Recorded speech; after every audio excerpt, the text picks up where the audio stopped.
Hello and welcome to Living a Culture of Life podcast by Human Life International. I'm your host, Colleen, and I'm joined today by our president, Father Boquet. Welcome back, Father. Well, Colleen, great to be with you once more. It's great to have you back on the podcast. Well, thank you. It's been a little bit. Yes, well, a lot of mission travel since the last time we were able to be together. Yeah. All the really cool countries that you get to go. We'll have to talk about some of those mission trips one day. Yeah, that would be really good. I'd love to hear the stories that you have coming out of them. I heard a little bit when you were sharing with the staff recently, but it would be cool to let our audience know what you do on your mission Amen. trip. Well, let's make that happen. Okay. So today we're going to be discussing Henry Kissinger, who was the author of the Kissinger Report, otherwise known as National Security Study Memorandum 200 or NSSM-200. And that was written in 1974, I believe. Correct. And obviously Henry Kissinger just died this past November on November 29th. So let's just start with that. Who was Henry Kissinger? For anyone who's never heard his name, because I hadn't before I started here. Well, so many people in the pro-life movement, especially those who are, born, in the 1980s and forward, may not even heard of Henry Kissinger. And so Henry Kissinger was the Secretary of State under President Richard Nixon, and also served under the Gerald Ford administration as well. And so he really is a key player from the National Security Council under the Nixon era of how to address the United States' primary needs. Now, financial needs, military needs, resources. And so this document really flows out of that kind of conversation, that level of conversation under the Nixon era. And what is this document? Because I had never heard about it before I started working here at HLI, and then everyone was talking about NSSM-200, and I didn't know what it was. And I was pretty well versed in knowing things about the pro-life atmosphere in the United States. So can you explain that for our listeners? Well, the first thing I would do is really direct our listeners to our own website. And if they type in, NSSM-200 or the National Security Study Memorandum, they can actually read the document. That's the first thing, Colleen, I would recommend, because it's a lengthy document, but as we do in all things, people need to really read so they can understand not just this little excerpts that we're going to give today, but to read the document. So the document is dealing with how does the United States deal with foreign policy in regarding its own sovereignty, its own needs. And so the document needs or wants? Well, it depends on what perspective and what chair you're sitting in. Okay. Because their perspective was really pragmatic. It was really just looking at things from a utilitarian point of view. What are the needs of the United States to maintain its power, to maintain its political power, its economic power, its power in military, but also in the sense of its lifestyle. Now, you got to remember, as we've talked about many times, the U.S. As a first world, as a developed nation, has become very materialistic, very consumeristic, and sadly very much suffers from individualism. And this would have been in the middle of the Cold War that they were looking at all these questions, correct? Do you think that affected it at all? I think more so it was just the mindset of looking at how do we keep the United States as we want it to be. What's the vision of the U.S.? And so, let me give you an example. If we look today, which countries today would absorb most of the steel or the ore to create steel? What countries would be, primarily consuming most of the electricity of the world today? And we realize, the answer to that would be some of the main first world nations. And yet they are not as populated as some of the developing parts of the world. And so if we look at this, so here in the United States today, people want to drive their big cars and they want to have their big houses and they want to maintain their lifestyles. No different in 1974. And so, yes, we can say there were other influences, no doubt. But when you read the document, you really get a picture of the horrific mindset of Kissinger and those working with him, Nixon included, of depopulation. That's the real issue here. Okay, so this is probably like a very blunt and probably not very nuanced way to put it, but was it basically saying keep the populations of other countries small so that we can use their natural resources? And that would be one way to summarize it. Basically it is, in order for us to maintain our needs, wants, if you want to add that word in, is we have to keep the rest of the world, especially where those resources are found, in smaller population, so that they'll have less use of those, and we'll have greater use of those. So basically, by creating policies that promote depopulation, and that's what the document says. And people might be listening, going, "Oh, come on." read the document. I'm going to read one paragraph. I think it's important. It's a very, very important paragraph. Now, I know it's a little long, but I'm not going to read all of it. No, I think it's good to But it says, read. there is also the danger that the lesser developed countries, what's called LDCs, will see pressures for family planning as a form of economic or radical imperialism. So this could well create a serious backlash. So he's looking already that if we start promoting these policies, then we're going to see a backlash. But here's the paragraph that I want us to consider from NSSM-200. The U.S. economy will require large and increasing amounts of minerals from abroad, especially from less developed countries, LDC, as I just mentioned. That fact gives the U.S. enhanced interest in the political, economic, and social stability of the supplying countries. So it's looking at the other countries and questioning their political, economic, and social stability. Wherever a lessening of population pressures through reduced birth rates can increase the prospects of such stability, population policy becomes relevant to resource supplies and to the economic interest of the United States. So, in other words, if we see a country growing in population, and obviously that would promote greater stability for that nation because people are, and we don't look at this from a utilitarian point of view, but people are the greatest resource, their gifts, their skills. So it's looking at them and saying, if those nations continue to rise in population, that becomes a threat to the United States. Okay, I definitely misinterpreted that then, because I heard that and I was thinking that they were wanting countries to be stable. No. No? No. Because it seems like they're just saying they're interested in how stable they are. So it's not we want these countries to be stable so that we can most effectively get the resources No, you want to, because again, if you look at today, look at India. So India today is a growing economic power. Yeah. All right. Decades ago, that was not the case. Okay. And so, but you have a very large population. You have a population that is growing and it's strengthening its economic, its social stability. And so it's entering the market now in a very strong way that at one time it did not. And so we can say the same thing in other countries. And so this becomes a concern from the Kissinger point of view, from the National Security Memorandum, looking at that and saying, hey, that becomes a threat, to our own need, because if India, let's say today, and other countries are then using their own resources, and we now have a less opportunity to those resources, then that becomes a threat to the United States. Okay, so I'm still confused about this then, because India has been one of the primary targets of population control, and it's you don't have more than 2 children, right? Very much targeted by population control. So wouldn't that go against, wouldn't that be proving the point that if you have population control and families have 2 kids, you're going to end up with something more stable? Well, eventually that's the goal, because you want to depopulate, you want to decrease the population. But wouldn't that be making it more stable? Well, no, because it makes it more dependent. So, and that's the whole idea. You're trying to position the United States in a position of leverage.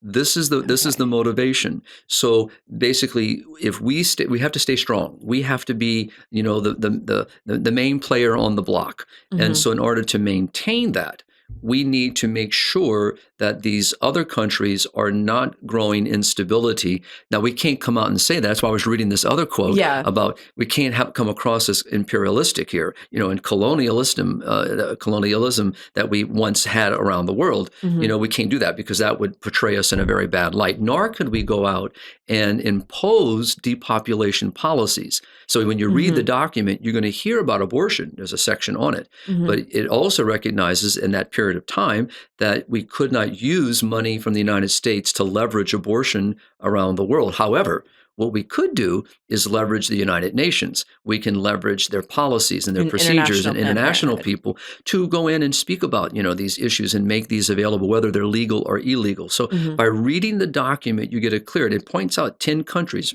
Obviously, one of the main countries was the Philippines. I think it's 13. Well, it might be because we're writing an ebook on international Planned Parenthood, and I was writing the section on IPPF. And there's a short section on the Kissinger report, but I haven't actually read the report. I was using our resource articles on the report just to kind of get the basic points across. Great. And I'm pretty sure it was 13 because I was comparing it to then the top grants from International Planned Parenthood in the past 5 years.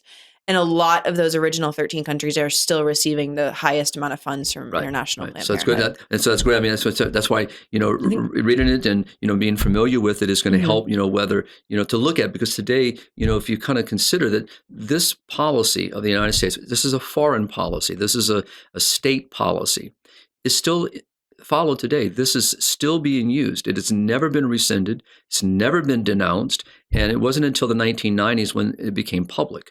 And when it became public, obviously it exposed all this agenda from the Nixon era forward. So nobody knew about it ahead of time. It was like a classified, top secret document. Okay. Classified document. And so people were able to get their hands on it. And we've written on this, so much at HLI because we see the impact of this globally. Mhm. And so when you realize, the whole United Nations Population Fund, when you look at USAID, when you look at many of those agencies, non-governmental organizations, private foundations, and a litany of so many engaged in this, you have to question, why is this so important to the United States, to promote depopulation? Now, it doesn't come out and speak about depopulation in a sense of verbalization. The document speaks of it, right? But I'm just saying no one gets up on a microphone in the State of the Union, we have to depopulate the world. No. Don't people talk about that, though, with like population control and how we have to... That's a different term. So because the idea here is that, again, we speak of sexual reproductive rights today. We use other euphemisms to kind of hide, the real underneath, the really pussy part underneath this policy. And that is depopulation. Okay, I've got obviously have a few questions about this just because I'm trying to understand it better and I don't know that much about it. This was written at a time when population, people were like, oh my goodness, we're going to overpopulate the earth, population hysteria. Right. So I guess I'm trying to, like I said, I haven't actually read the document. It's definitely written from a perspective of we want to keep countries unstable so that we get their economic benefits of having access to their natural resources rather than we actually think population, like overpopulation is a legitimate threat to humanity. And this is our misguided, but right. Well, I think, Colleen, what people have to do is you kind of we're being good here. Sure. Well, charitable. put things in the light. So what happened in 1968? So we have Paul Ehrlich writes this book, all right? And so what happens in this period of time is, we have this fear-mongering about overpopulation. And of course, what happens, and this is Elrich's predictions have all failed, all of them, all right? And yet it's still around today. We still have this people thinking that the world is overpopulated. I mean, we hear it all the time, especially, when political elections are coming up or, in different countries. And we've done podcasts on it before. When we had the 8th billionth person born, right, exactly, people were freaked out about it. Right, but what happens here, so it doesn't mean that wasn't contained in the mindset. Okay. But when you read the document, it uses this language to its advantage.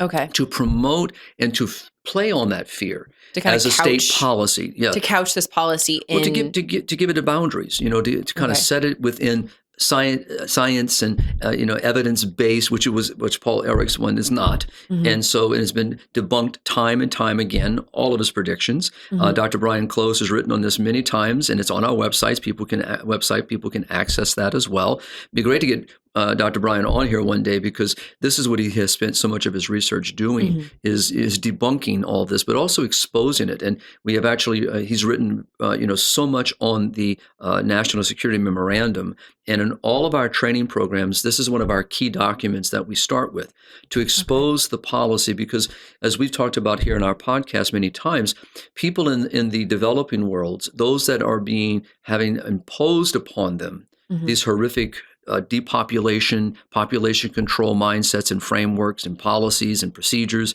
they're the ones suffering as a result of this. And as we know, if you read the Kissinger report in NSSM-200, what you will see is that there is no concern for the legitimate well-being and flourishing of these nations. See, that's why I was asking about it, because I feel like I've read enough I've had to be on IPPF's website to read what they have to say, or I've looked the skimming that I've done of articles like this. A lot of it is couched in those terms of we want to increase the quality of life for people, or we're going to couch this in this idea that population is a bad thing and we want to help. And it's hard to separate how much of this is bad intent and how much of it is a misunderstanding of what will actually help people. And that's why I was trying to understand when the document was written, was it, oh, we're the United States and we can do something to help these countries, even if it's a misguided help that kills millions of people?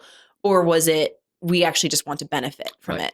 And so it'd be the latter. When you read the document in whole, there is no consideration of human flourishing. It uses the language to be able to advance its agenda because, again, it's just the same way. I can't come in and tell you what I'm going to do. I can't tell you my real motivation, and when you realize that Pope Benedict XVI, as did John Paul, as has Pope Francis, condemned this mindset. Yeah. Because we see what happens when developed worlds go into the developing worlds and impose these horrific values of depopulation, sterilization, contraception, abortion, the whole gender identity confusion issue, all of this upon a people that do not want it at all. And they tie it to aid. They tie it to so-called, you use the word charity. This is not charity at all. Oh, and obviously. Right. And that's what Pope Benedict, has condemned, and that's what Pope Francis has steadily condemned. And that's why he uses this colonialism. He uses this colonization of the mind. Yeah. Yes.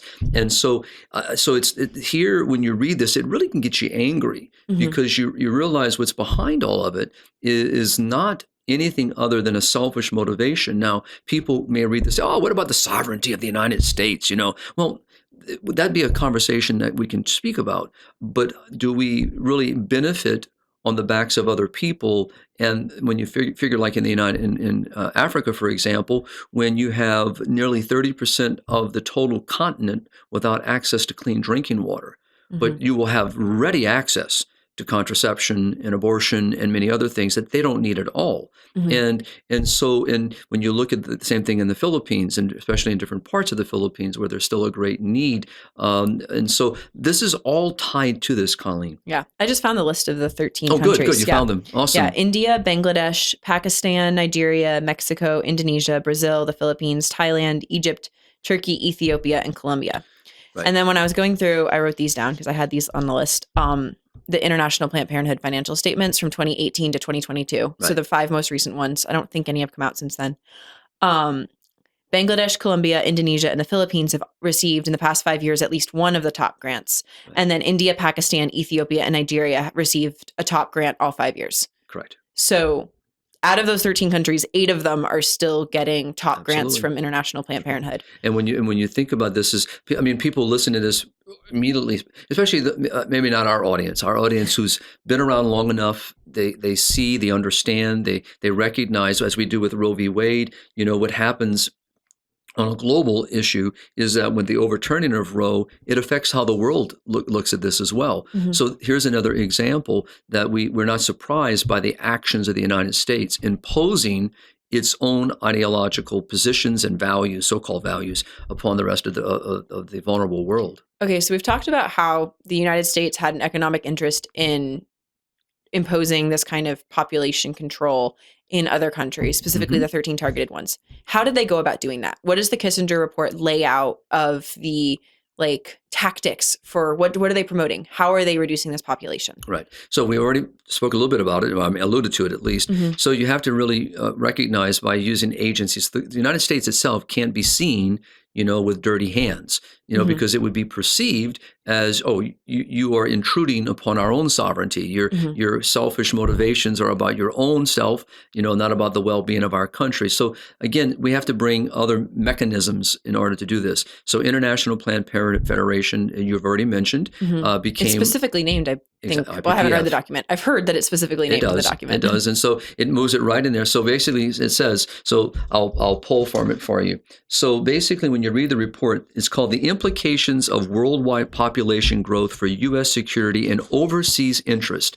This is the full title of the document. Oh, wow. And what it does, it was a result of collaboration by many, many groups. But what it gets into here is in the document, it specifically declared that the United States was to cover up its population control activities and avoid charges of racism and imperialism by inducing the United Nations and various non-governmental organizations, specifically IPPF, International Planned Parenthood Federation, the Pathfinder Fund, and the Population Council to do all of its work.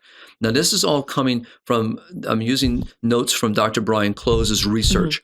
So this is why it's important for our readers to read the document, come to the website. Brian has done a lot of hours on this. And I can link them in the description. That would be very important. And what it shows, though, is, again, we don't want to be perceived as having a racial position or colonization. It's the same kind of colonization that happened years ago. But it goes on. So it says this, quote, "The U.S. economy will require large and increasing amounts of minerals from abroad."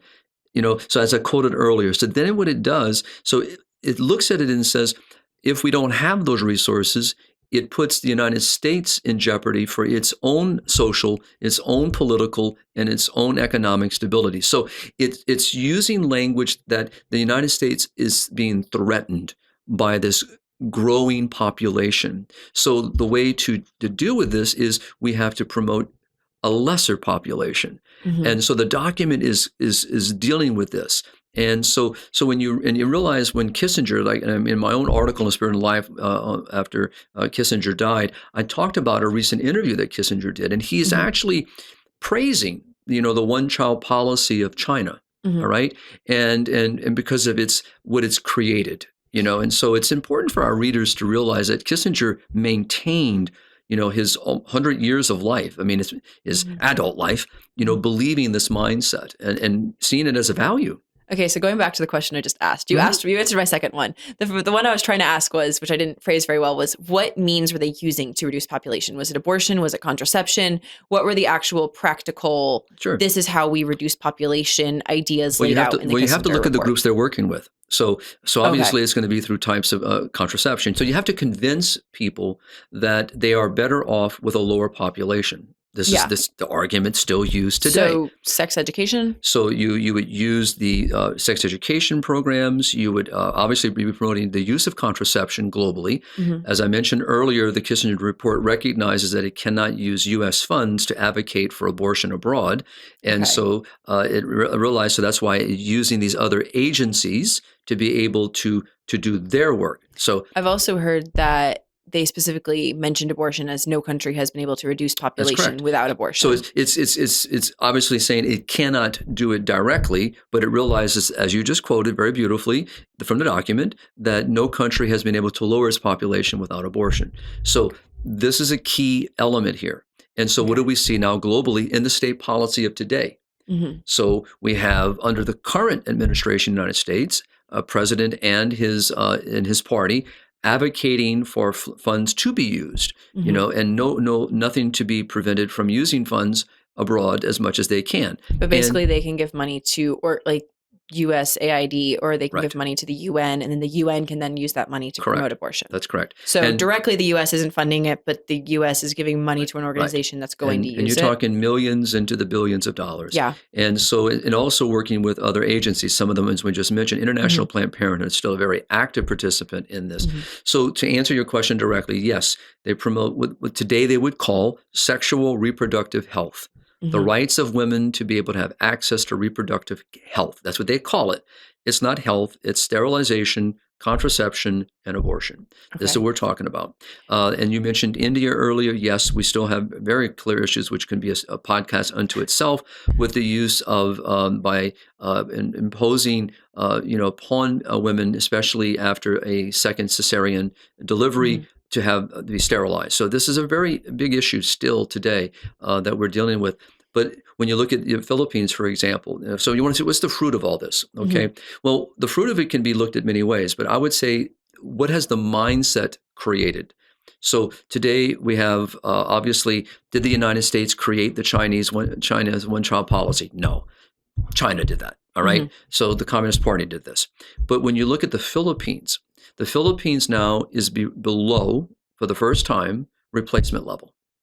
In 1965, the average size of the Filipino family was 7 children. Wow. Now it's below replacement.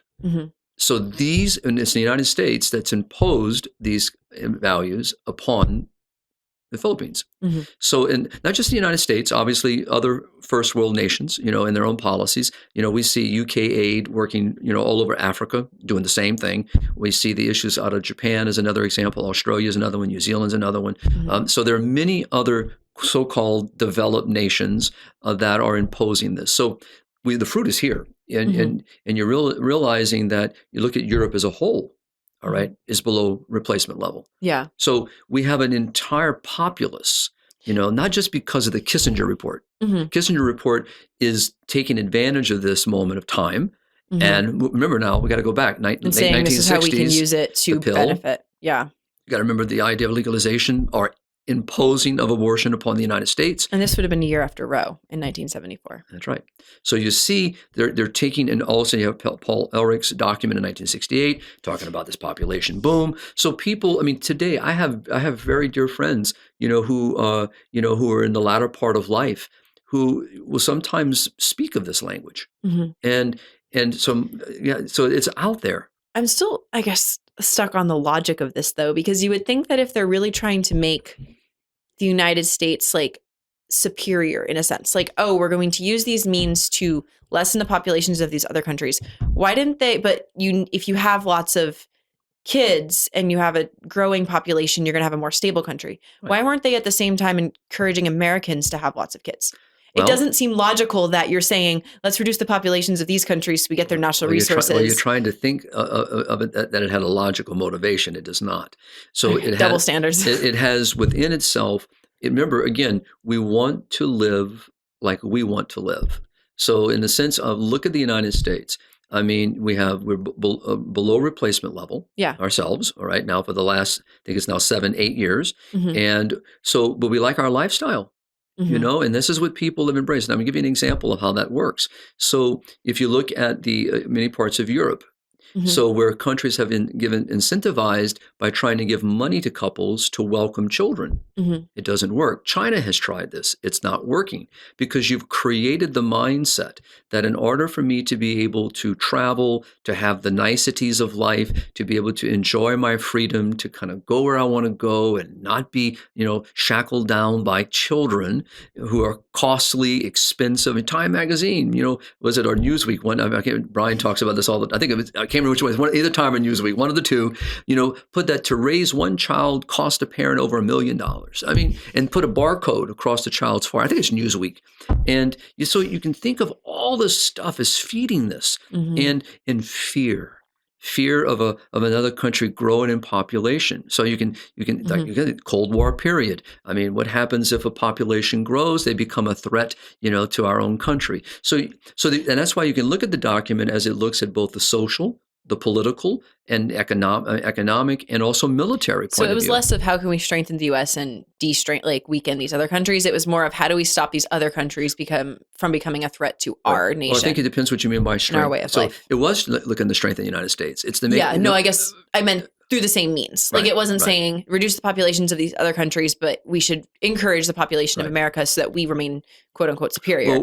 It was saying we want to keep our way of life the way it is. Right. So we're going to, but we don't want these other countries to get stronger than we are. So we're going to decrease their populations. Right. Okay. So, so it doesn't mean that the political motivation is not there. It doesn't mean that the military point, we have a right to protect ourselves from unjust aggressors. So, so you can see, how they can use that language to feed, policy, because yes, we do have a right to protect ourselves. We do have, but not by destroying the populations of other countries and destroying marriage and undermining the beautiful gift of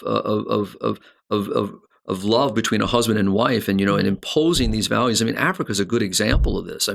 When you look at Africa, and that's why you watch all these agencies at work in Africa. USAID, the United Nations Population Fund. You will see IPPF at work. You'll see Marie Stopes International. You'll see all these groups and many, many others, dozens, hundreds of them, working to promote depopulation under the guise, Colleen, that you'll be happier.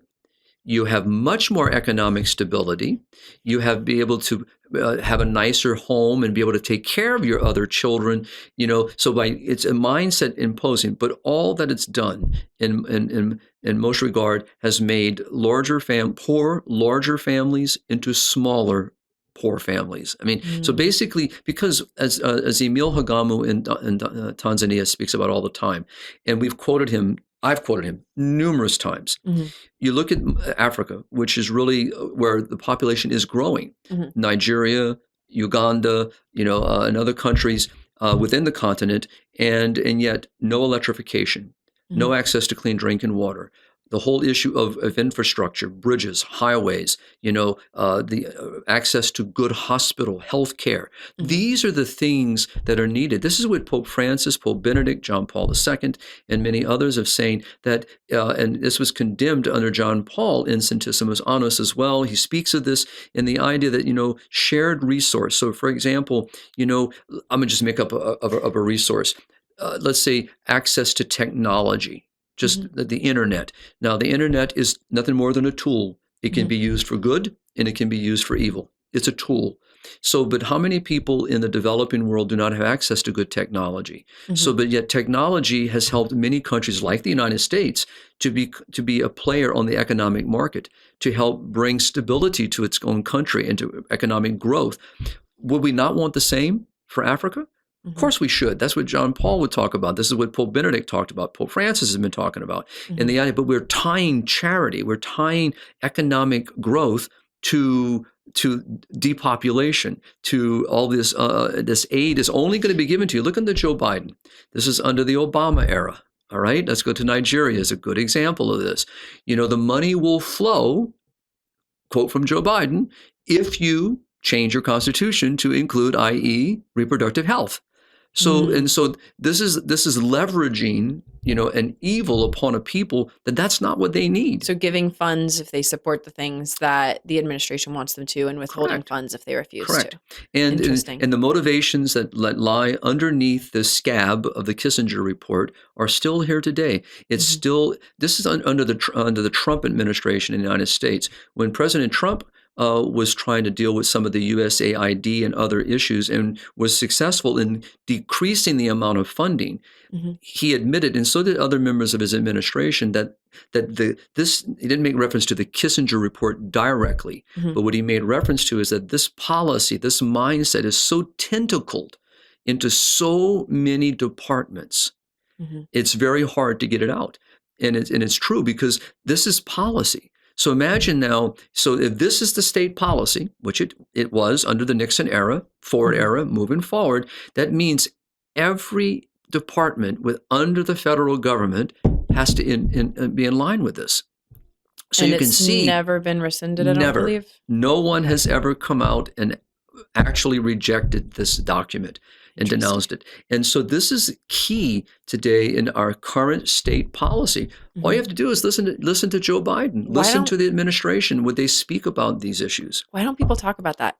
Why aren't people talking about this report? I mean, we are right now, but I don't know. It just seems like it's something that if it's really influencing all of our state policies and it's impacting the rest of the world so much more, people should know about it. Well, they should, but and again, but let's be honest. So many of the mindset of many of our country is in line with this No, this that's personal true. view. I mean, this is the sad reality. This is why, so that when we speak about this, oh, you're just conspiracists. That's all you are, but no one wants to read the document.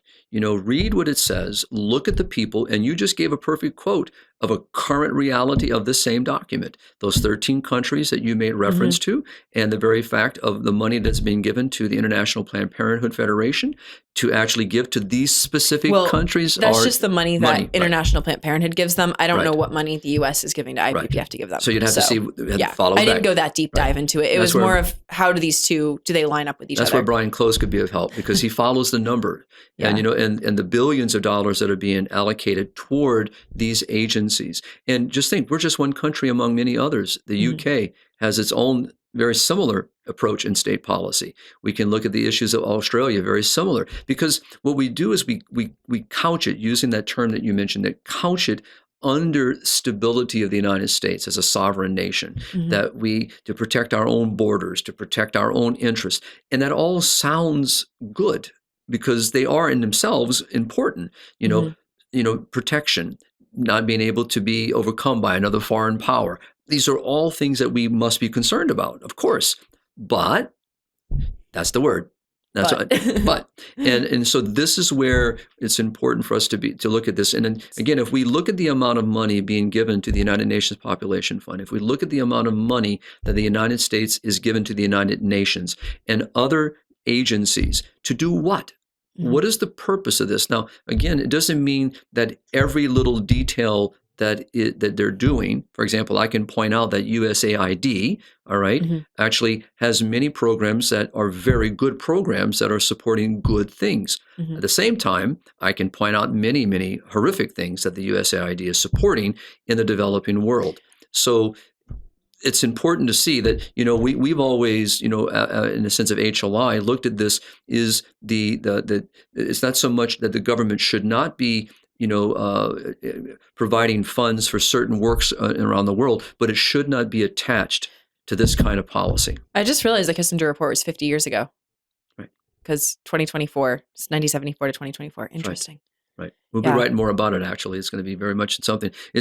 We like I said, we talk about this, and people around the world, we introduce this to them, and we actually give them the link to read. And it infuriates people because they realize that it is imperialism. This is an imposition of another nation imposing its own selfish motivation upon another people. When I believe you said this one time, like imagine over the past 50 years, if all that money that had been spent on abortion and contraception had been spent trying to help people get access to clean water, had been spent helping people build roads, that we really could have done things to make other people's lives better. And instead, there was a selfish motivation or a misguided understanding of what helps people. Well, I really believe that this is where the church has been such an advocate for the beauty of family and life, because and her objectivity in this conversation is so important that she does not approach in this conversation other than by starting with the dignity of every person and the rights that flow from that dignity. And no one has a right to reject that or to violate that. And we see that the church is really the only one that speaks up against it. And we see, and out of all of the and I'm going to put the church as an agency, just using the language for a moment, all right, but as an institution that dedicates so much of its time, its energy, its resources, and people and money to serving humanity. There is no other entity doing that, on the level of which the church does globally. And we see the fruit of that. And, and the same thing when you think of Mother Teresa of Calcutta and many other religious groups that are working tirelessly around the world, serving, caring, and starting with that human dignity is and building, tremendous communities where they teach people how to fish, how to grow, how to do agriculture, how to do so many things. All these beautiful groups working shows that when you start with the human person and you build on that, then you help the community grow, and it promotes what we know, the principle of subsidiarity, and then it promotes solidarity. This Kissinger report has nothing to do with solidarity. No. Has nothing to do with the principle of subsidiarity. It has everything to do with a selfish intent of a nation to maintain its own economic, military, political, and social stability on the back of other people. At whatever the cost. Thank you so much for coming on the show to discuss this today, Father. Because like I said, I haven't read it. I've read a lot about it, but I haven't really ever gone into a deep dive into it. And so I have obviously had a lot of questions. And I think it's good to introduce it to our listeners. And it comes up a lot in the different conversations we have and the ones that we have, especially about the mission field, because you see the direct effects of this all over the world. And so I'm really glad that we got to have an episode kind of laying it out. And I definitely agree that we should probably have Brian on at some point to discuss it more in depth. What I would say, he lives and breathes. Because he's done so much work in this area. Yeah. But maybe on the show notes, you can maybe link the Spirit and Life column that I did. I will. And also maybe some articles that Brian has written, and that'll kind of get people maybe stirred up a little bit. and we should be stirred up. And I would say this in closing is that we need to engage those who serve in political office. And I will tell you, when we bring this document up to those that serve in our federal and state level, until you came here, I haven't heard of Because it. you're not going to see that. I mean, people know the Kissinger report. I mean, you'll hear that mentioned because that's its name, or at least a sub-name. Colloquial. But people will realize, especially when Kissinger just recently died, this has all been resurfaced. But we're not the only, Catholic and pro-life organization that speaks about this. So the more that people hear it, the more that people can say, well, how do we change our state policy? How do we change our approach toward our charity, toward our aid to other nations? We should change those policies, and we should not tie them to any of this stuff. And we know that at the end of the day that reproductive health, i.e. sterilization, contraception, abortion, is nothing more than about promoting an ideology, and it has nothing to do with really the human flourishing. And so it's important for people to understand, and then to challenge those in public office to make a difference. Well, thank you, Father. Thank you so much for coming back on the show today Thank to you. talk about this.